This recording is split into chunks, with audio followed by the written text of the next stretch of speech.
Hello, my name is Joseph Pirayou. I want to welcome you to another program in the beginning of Ashur.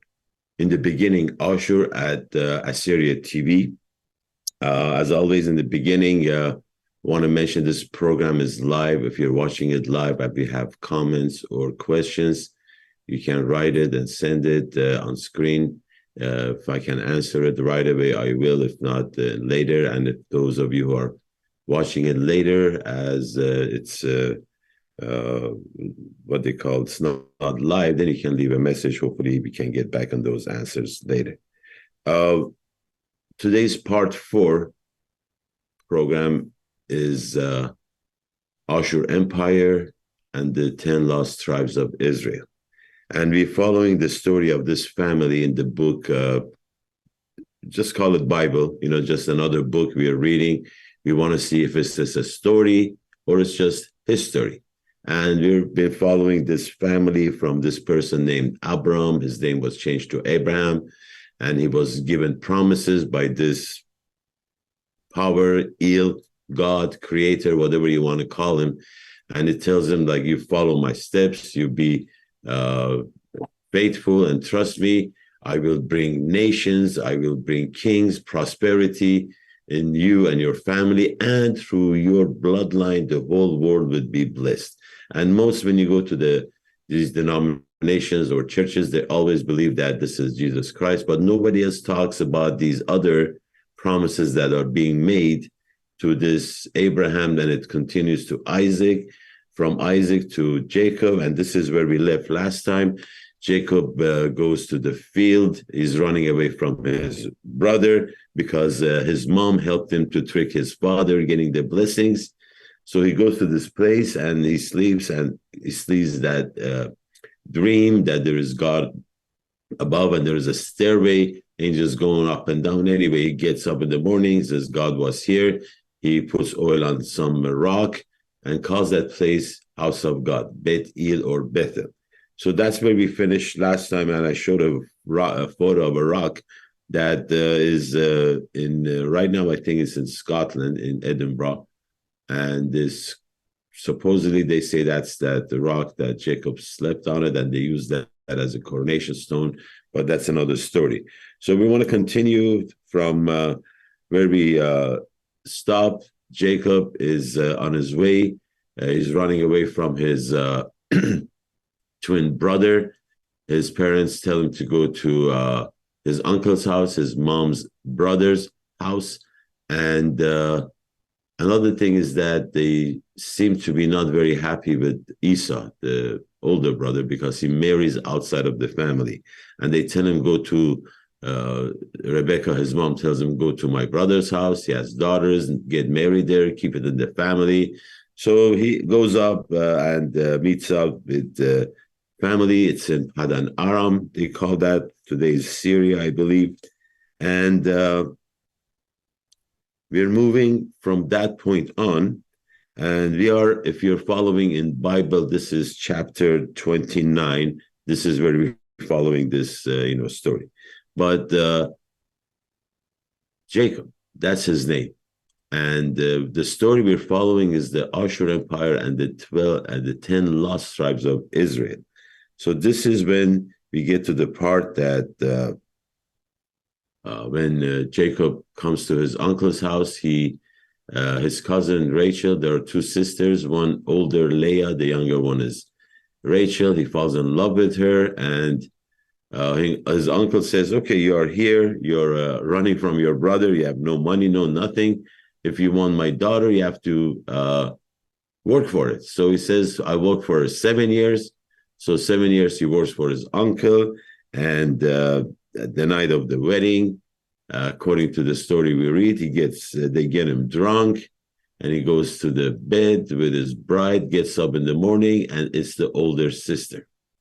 So he tells his uncle, you tricked me, how you trick a trickster. I mean, he didn't mention that with the help of his mother, he tricked his father into getting the blessing, the birthright, the royal bloodline, all these prosperity business. Now he comes to his uncle and he wants the girl and the uncle is really interesting that the comment that is made by the uncle is very interesting, like the culture of that time, because he tells his nephew, he says, listen, you wanted to get to marry my younger daughter, but our custom here is the older sister has to get married first before the younger sister. That's very interesting because I've seen this tradition in some of the parts uh, of the Ashuri in northwestern Iran, in the Urmi region and in the Hekari Mountains, that when the family, have multiple daughters, always the oldest one gets married first, because they say if the younger one gets married, the other one probably will not. It's an interesting traditions that they have over there, but that's what the uncle says. Hey, this is our tradition. This is the sister. The older you end up with.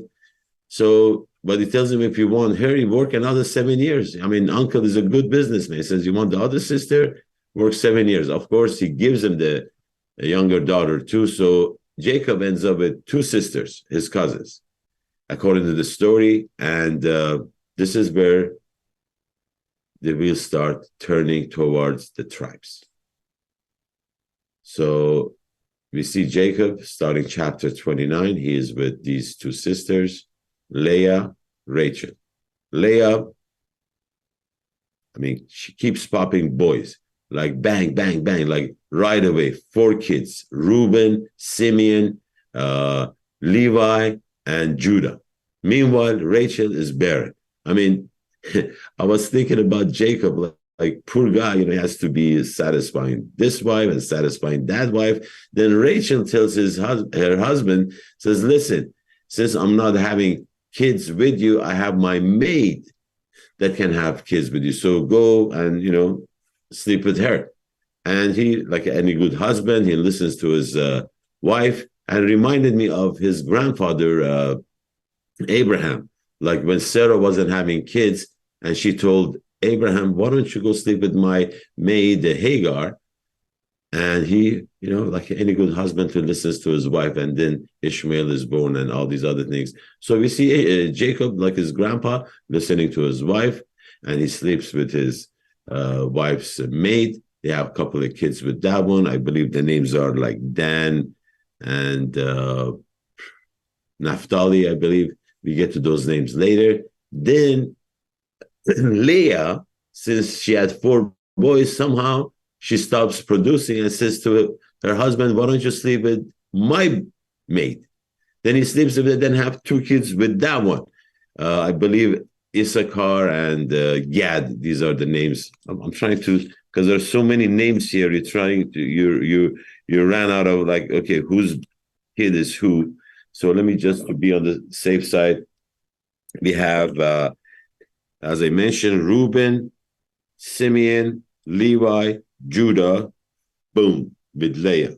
Then Rachel gives her maid, and the maid, her name is Bilhah. She has 2 boys, Dan and Naphtali.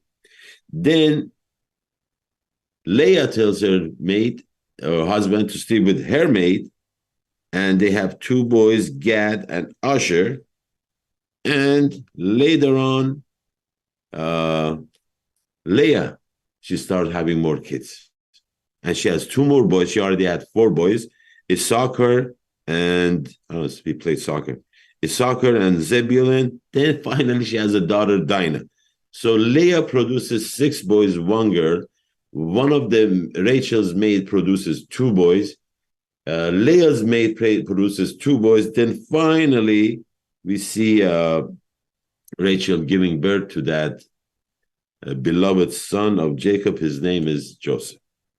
And these names have meanings and things like that. But this is the beginning of, so we get to the part that he has 11 boys from 4 different women and 1 daughter. And during that time, he's separating from his uncle in that area and goes back to where his father and grandfather were. That's where the promised land was. Takes the family. There is a long story that his brother wants to see him. He's afraid. He does this, he does that. So before getting to the land, he gets to this area that is by himself. And we read in Genesis 32. Can we show that first photo?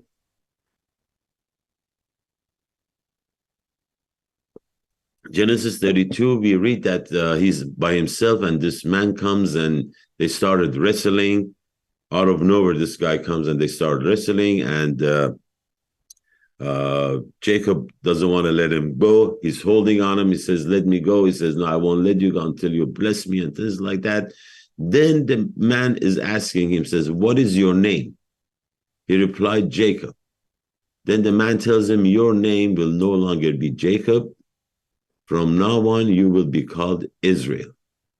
Israel means, this is in the book, says Israel, prince with God, or a God-governed man, because you have fought with God and with men and have won.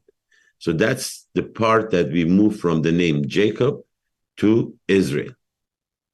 Subject is the 10 lost tribes of Israel. So Israel, I don't know how many people realize or knew about this, is the name of a person, of a man whose name was Jacob, whose name was cheater, supplanter, conniver, no good. From that name his name is moved to what? Prince with God, or a God-governed man. That's interesting. Then it goes further. There are other things happening to, what's his name? Jacob. He meets his brother after this encounter with the man.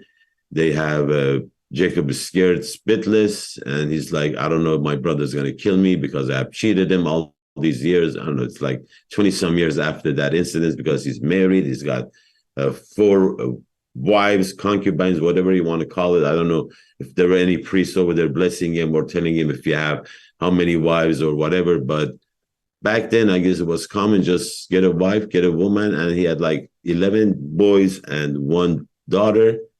Then after the meeting with his brother, which goes peaceful, he was scared for no reason. His brother is forgiven him and whatever, he's doing good himself. So didn't care much about Jacob's possession. Then we come to this part, to another area that's where he was first time put that rock and called that place Bethel. And he comes to that place.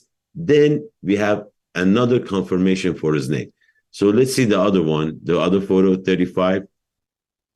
Chapter 35, Genesis. And this is now God talking to Jacob. He says, "Your name is Jacob, but you will not be called Jacob any longer.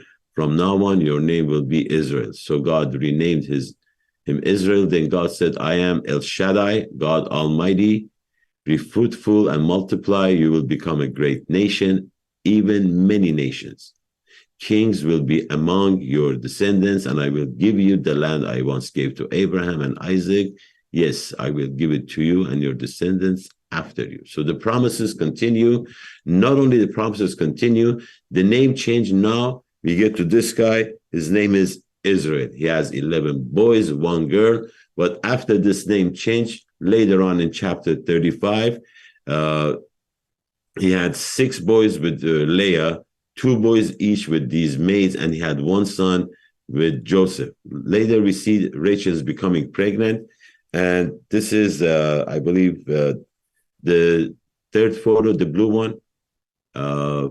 This is about what happens to Rachel. She's about to give birth, but during giving birth, she dies. As she breathed her last, for she was dying, she named her son Ben-Oni, which means son of my sorrow. I have this book with 26 translations. I was looking at that. They're saying that Ben-Oni means son of what they call it, sorrow. But Jacob says, no, I'm going to call him Ben-Jamin. Now, in English, as I was telling you when you were reading like Bethel or Abram or Abraham, these names in the Ashuri language have meanings. Abram, high father, Abraham, father of many. And Bet-El is Bet-Il, house of God. When we come to Benjamin, it's Ben-Yamna, Ben-Yamin. Ben meaning son, Yamna means right hand. So it's the son of right hand, or the son of my power. So Rachel was going to name him the son of sorrow because she was dying. But Jacob said, you know what? You're going to go anyway, but I'm going to name him son of my strength, son of my power. So this is where the 12th son is born. Now he has 12 boys and 1 girl. Before I go further with the 12 tribes, July 1st, somehow, somewhere, somebody decided that July 1st is known as the Assyria Day. I don't know why, because of the month is Tammuz. There was a deity, Tammuz, that was worshipped by the Babylonians and Assyrians way back. It was, but the thing that I want to share with you is that when I saw these, on Facebook, there are like photos, images that they're sharing, and something hit me. Can we see that first one, the round photo that was shared? So there are, no, the other one, the round one. Yeah, let's keep that one for now. So on the top is in the Ashuri language. In the middle says Tammuz. At the bottom is English. To the right is Farsi, and to the left is Arabic, the way I see it on the screen. So I don't know how many of you know any of these languages or not, but the one on the Farsi right and the left, it says Ruz Milliya Ashur, which is Farsi, Ashur, they use that. And the other one, Yom Ashur al-Qawmi. I can read it because the same alphabet, and Yom means day, Ashur, Qawm means nation. So in the two Arabic and Farsi language, they call us Ashur. Then I go on the top, says Yumad Umtanayed Atur. In our language, our people, we call ourselves Atur. In the bottom, of course, says Assyrian National Day, and that's another part. But when I was reading the name of Israel, God is telling me your name. It's like, confess who you are. You're a supplanter. You're a cheater. You did this, you did that. Confess who you are. And he confesses, he says, I'm Jacob. I am a cheater. And he says, no, from now on, you'll be called Israel, prince with power of God. And I was thinking about us. How many names? Not that other people are calling, like Assyria is being in English calling us, but what ourselves calling ourselves? The people of Ashur, we have lost the identity. Who are we? Joseph, who are you? I am Ashuri.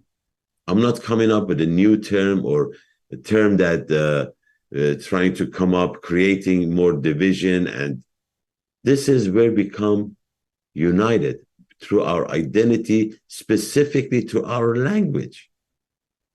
I don't know what author means. And somehow everywhere we have poets, we have songs, we have articles that we write in our own language. We call ourselves Atur, Aturaya. Yet, the Arabs, the Persians, they call us by our name. They have more respect to our name than we have ourselves in our own language. Who is Atur? Who is Surit? Who is Suraya? Who is Sur? Like,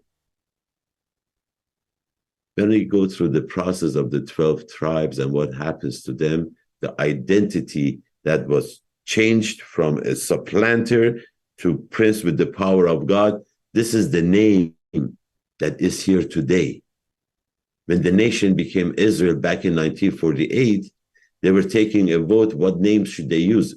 There were two options from what I believe when I was reading it, Zion and Israel. And I believe Israel won by one vote. One vote. It became Israel. That name is going to be there forever. Or as long as, I don't know, whatever is. But it's still here. That's the name. Israel.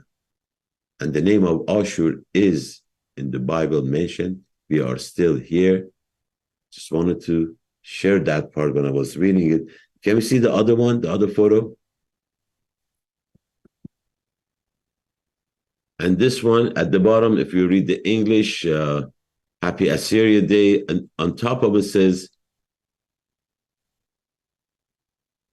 Djartet Atur or something, but at the top says Yumad Atur. Then again, 1st of July, 1st of Tammuz month, and another group just name Atur. We are long ways from getting our land back. And I think the first step for us to be able to even think about that land is being united through our identity. Yes, I know historically when we go see when our name was changed to this, Assyrian, Syrian, Suraya, this and that, these are names other people have given us. We are identifying ourselves by other people's names that have given us, not our own identity. Confess your name. My name is Ashur, and I am Ashuri. This is the part that when I was going through the preparation, I was thinking about this to share that with you. So we came to the part, we have this Jacob, his name is changed to Israel. And this Israel now, he has 12 boys, 12 boys and one daughter. And these 12 boys become later tribes of Israel. Now let's go through the names here. So we have see that green one? So we're going through these promises that God gave to Abraham. As I said, this is a story we read in this book. This book is called Bible. I have one of those copies that is translated from 26 different sources. They put together, they come up with the closest possible way of understanding what these are all about, what the stories, what the verses, what they mean, what they apply to.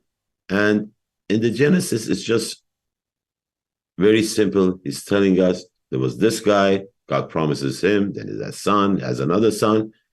Now, we have one son that gets all these promises from Abraham to Isaac to Jacob. Jacob have 12 boys. Who's going to get what? Right? Who's going to get what? The promises are prosperity, promises are many nations, and royal bloodline. And through that seed that is mentioned from Abraham, Isaac, Jacob, there would be someone coming to this world from that bloodline that will bless the whole world, right? But we have 12 boys here. So let's go through the names and let's see. Reuben, Simeon, Levi, Judah, Issachar, Zebulun. Now, these 6 boys, if I'm not mistaken, are Leah, the older sister. She gave 6 boys, and then, of course, 1 girl. Then we see Joseph, Benjamin. These are the sons of Rachel. Dan and Naphtali are the handmaid of Rachel, and Gad and Asher are the handmaid of Leah. And that last boy, Asher, sometimes people bring that subject. Is that Ashur? Is that Asher? Well, the thing is that, as I mentioned, nation of Israel is named after a person. Jacob, his name is changed to Israel, and that's the nation that is now created under the name of a man, even though the name of the man says prince with the power of God. One confusion that is made about the people of Ashur, somehow there are like the descendants of Shem, one of the 3 sons of Noah. He has a son named Ashur or Asher, same as this one. And just the conclusion is that, oh, these are the ancestors of Ashur and Ashuri and this and that. One thing that I've seen from the tablets, the information, I don't know everything. I'm just sharing with you what I know. If you know more than I do, I will really appreciate it. You can make a comment. You can let me know during the live program or later on. But from what I know, the nation of Ashur was created because of the Creator. There was no man named Ashur, and the nation was built under his name, that the man was worshipped, and the nation became his name, like Israel is named after Jacob, a person. Ashur was named by my ancestors after the Creator, because that's what the name Ashur means. Some confusion is there with the names, with the meanings. Ashur does not mean God. Ashur means creator. That means one of the attributes that are given to God, as the attribute that is given to Jesus. in the New Testament. It's just the story that is in there. If you believe it or not, that's a different story. But Jesus is God. The attribute is Savior. We have God Savior. We have God Creator. So Ashur is simply created, does not mean God. From what we have here, God means ill. And just a few names that I want to throw around is we have Israel, we have Michael, we have Gabriel, we have Samuel, we have that rock Beth-El. El is a generic name for God. This is the part that we see in before Moses talks to God and God tells him that his name is Pirayou Ashur. Up until then, when we mention God as a generic name, El, the power and the one that is telling these people what to do is the El is the God of Abraham, Isaac, and Jacob, and of course Jacob becomes Israel. So the names meaning El, Michael means like God, Gabriel means great God, Daniel means God the judge, Bethel, house of God. So the difference between Israel and Ashur is Israel is named after a person, even though the name of God is in it. However, my people from the beginning, when they created the name, they called themselves people of the Creator. And I think we should leave the rest of the 12 tribes to see where they end up and where Ashur Empire gets involved. We leave that for next program, as is the tradition here. We finished the program with a song, a Sheikhani, which I call the Unity Dance of My People. And end of the program is here. Thank you for watching. And we finish with Ahia Ashur Chaya Mabqila. Thank you and goodbye. Sheikhani.